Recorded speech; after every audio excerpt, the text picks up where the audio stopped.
السلام علیکم دوستوں، میرا نام ہے نعمان سعید. خوش آمدید کہوں گا آپ لوگوں کو اپنے چینل میں.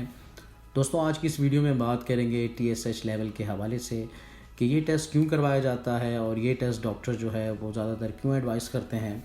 تو ویڈیو میں آگے بڑھنے سے پہلے آپ دوستوں سے گزارش ہے کہ چینل کو ضرور سبسکرائب کریں تاکہ اس طرح کی آنے والی ویڈیوز کے نوٹیفیکیشن جو ہیں آپ لوگوں کو بر وقت ملتے رہیں. ٹی ایس ایچ جسے تھائرائڈ اسٹیمولیٹنگ ہارمون ٹیسٹ بھی کہا جاتا ہے، خون کی ایک جانچ ہوتی ہے جو اس ہارمون کی پیمائش کرتی ہے. تھائرائڈ ایک چھوٹی تتلی کی شکل والی گلٹی ہے جو آپ کے گلے کے قریب واقع ہے. آپ کا تھائرائڈ ہارمونز بناتا ہے جو آپ کے جسم کو توانائی کے استعمال کے طریقے کو جو ہے منظم کرتا ہے.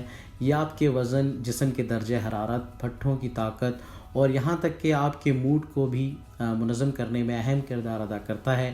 ٹی ایس ایچ دماغ میں ایک گلٹی میں بنایا جاتا ہے جسے پیٹیوٹری کہتے ہیں. جب آپ کے جسم میں تھائرائڈ کی سطح کم ہوتی ہے تو پیٹیوٹری گلینڈ، جسے پیٹیوٹری غدود بھی کہتے ہیں، زیادہ ٹی ایس ایچ بناتا ہے. جب تھائرائڈ کی سطح زیادہ ہوتی ہے تو پیٹیوٹری گلینڈ جو ہے ٹی ایس ایچ کم بناتا ہے. ٹی ایس ایچ کی سطح جو بہت زیادہ یا بہت کم ہے، اس سے یہ ظاہر ہوتا ہے کہ آپ کا تھائرائڈ صحیح طریقے سے کام نہیں کر رہا. یہ ٹیسٹ کیوں کیا جاتا ہے؟ تھائرائڈ کتنی اچھی طرح سے کام کر رہا ہے، اس کا پتہ لگانے کے لیے ایک ٹی ایس ایچ ٹیسٹ جو ہے وہ کیا جاتا ہے. ٹی ایس ایچ ٹیسٹ کروانے کی ضرورت کیوں پڑتی ہے؟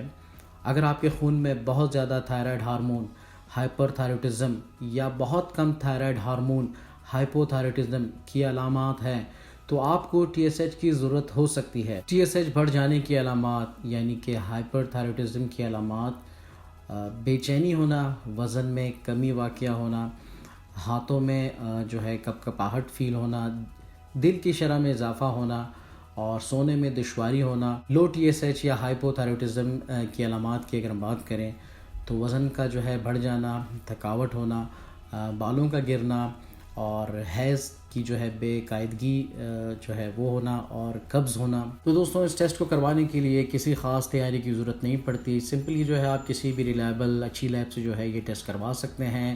اس ٹیسٹ کو کروانے کے لیے جو ہے وہ بازو سے جو ہے بلڈ لیا جاتا ہے. اس ٹیسٹ میں کوئی ایسی ریکوائرمنٹ نہیں ہے یعنی کہ فاسٹنگ یا رینڈم کی. اینی ٹائم کسی بھی اچھے ریلائبل لیب سے آپ یہ ٹیسٹ کروا سکتے ہیں. تو دوستوں، یہ تھی مختصر سے ایک video T S H test کے حوالے سے. امید کرتا ہوں آپ لوگوں کو ضرور سمجھ آئی ہوگی. تو thank you so much for watching. السلام علیکم.